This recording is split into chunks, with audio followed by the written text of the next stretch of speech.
নামি দামি রেস্টুরেন্টের শেফরা কিন্তু কখনোই তোমাকে বলবে না যে ঘরোয়াভাবে কীভাবে এত মজার একটা নাচোস তৈরি করা যায়।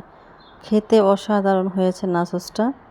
তোমাদের সাথে আজকে পুরোটাই শেয়ার করবো। আসসালামু আলাইকুম। প্রথমে আমি মুরগির মাংসের কিমা নিয়েছি, বোনলেস চিকেন নিয়েছি, প্রায় 2টা বোনলেস চিকেন নিয়েছি। আর সেটা এখন পানি জড়িয়ে ভালো করে চামচ দিয়ে একটু নেড়ে নিচ্ছি। এখানে আমি হাফ চামচ আদা রসুন পেস্ট, মরিচের গুঁড়া, জিরা গুঁড়া সব কিছু সামান্য পরিমাণ দিয়ে দিচ্ছি। আর এখানে লবণ দিচ্ছি, আর এখানে হোমমেড গরম মশলা গুঁড়ো দিচ্ছি।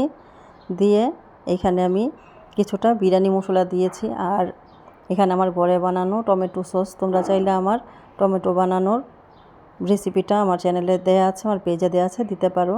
আর এখানে আমি হট টমেটো সস দিয়ে দিচ্ছি। দিয়ে আমি মশলাটা ভালো করে মাখিয়ে নিব।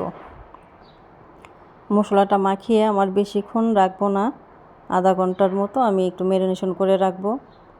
চাইলে তোমরা এইভাবে মাংসের কিমা করে ডিপ ফ্রিজে সংরক্ষণ করতে পারো। এখন আমার কিমাটা হয়ে গিয়েছে। এখন একটা এয়ারটাইট বক্সে আমি হাফ অ্যান আওয়ারের জন্য ডিপ ফ্রিজে না, নর্মাল ফ্রিজে রেখে দিব। আর ডিপ ফ্রিজে রাখলে এটা আবার পানি ছেড়ে দিতে পারে, এই জন্য আমি নর্মাল ফ্রিজে রেখে দেবো হাফ অ্যান আওয়ার।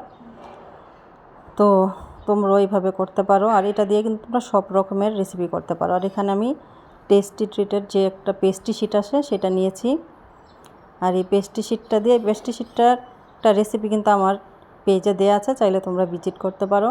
আর এটা আমি একটা সুপার শপ থেকে নিয়েছি। এটা ঘরেও বানানো যায়, বা সুপার শপ থেকে কিনে আনলে তোমার সহজ হয়, কাজটা ইজিলি করা যায়। আর এই যে খুব আস্তে আস্তে আস্তে আস্তে শিটটা তুলতে হবে, একদম পাতলা শিট। আর এই শিট দিয়ে কিন্তু তোমরা নাচোস, তারপর অন্থন, পেটিস সব ধরনের খাবারই তৈরি করা যায়, মানে ফাস্টফুড আইটেম। আর এই শিটগুলো আমি 60টার মতো শিট নিয়েছি এখানে। আর একটা ছুরির সাহায্যে আমি শিটগুলো মাঝ বরাবর 3টা অ্যাঙ্গেলে কেটে নিব। এই যে দেখো, একদম লম্বা লম্বা করে কেটে নিয়েছি। আর একটার সাথে কিন্তু একটা শিট লাগেনি। ফ্রিজ থেকে নামানোর 5 মিনিট পর শিটটা উঠাবে, তাহলে আর ছিঁড়বে না, খুব সুন্দরভাবে ছিঁড়ে আসবে। আর এখন আমি শিটটা একটা কেচির সাহায্যে ট্রায়াঙ্গেলের মতো কেটে নিচ্ছি। লম্বালম্বি করবে না, কারণ নাচের শিটটা ট্রায়াঙ্গেল করতে হয়। তো এখানে আমি সবগুলো শিট ট্রায়াঙ্গেলের মতো কেটে নিয়েছি। দেখো আমার কাটা হয়ে গেছে। এখন আমি যে জোড়াগুলো আছে এগুলো আস্তে আস্তে ছাড়িয়ে নিচ্ছি। তো এটা কিন্তু ঘরে তৈরি করাও যায় এই শিটটা, এবং বাজার থেকে কিনে আনা যায়। এখন আমি ভাজবো। আগেই প্যানে তেল গরম করে নিয়েছি, এখন উপর থেকে আমি শিটগুলো দিয়ে দিচ্ছি। এখন শিটগুলো আমি হালকা বাদামি কালার করে ভেজে নিব। এরকম বাদামি কালার হওয়ার পর উঠিয়ে নিবে। এইভাবে সবগুলো শিট আমি তৈরি করে নিয়েছি, আর ভেজেও নিব।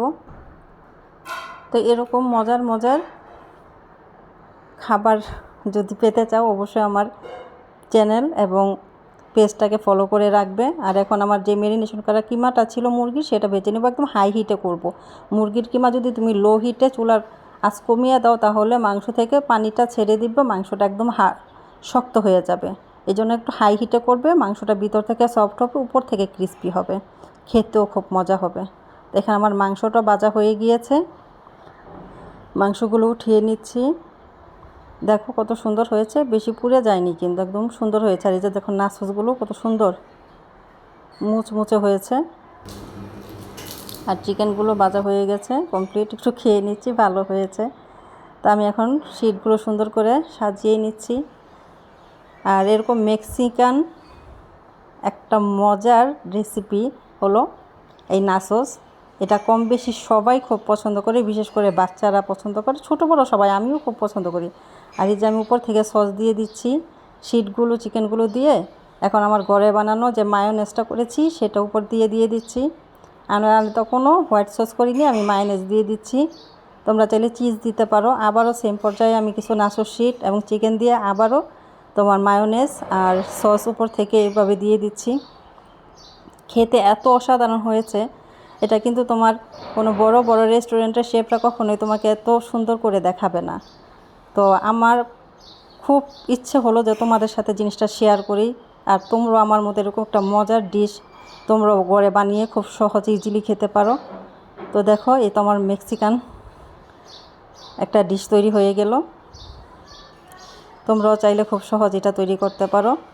আর অবশ্যই কমেন্টস করে আমাকে জানাবে আমার রেসিপি কেমন হলো। ঈদে এই রেসিপিটা এনজয় করতে পারো, অতিথি আপ্যায়নে অনায়াসে খুব ইজিলি করতে পারো যদি ঘরে একটু মেডিটেশন করে রাখো। আসসালামু আলাইকুম, সবাই ভালো থাকবেন।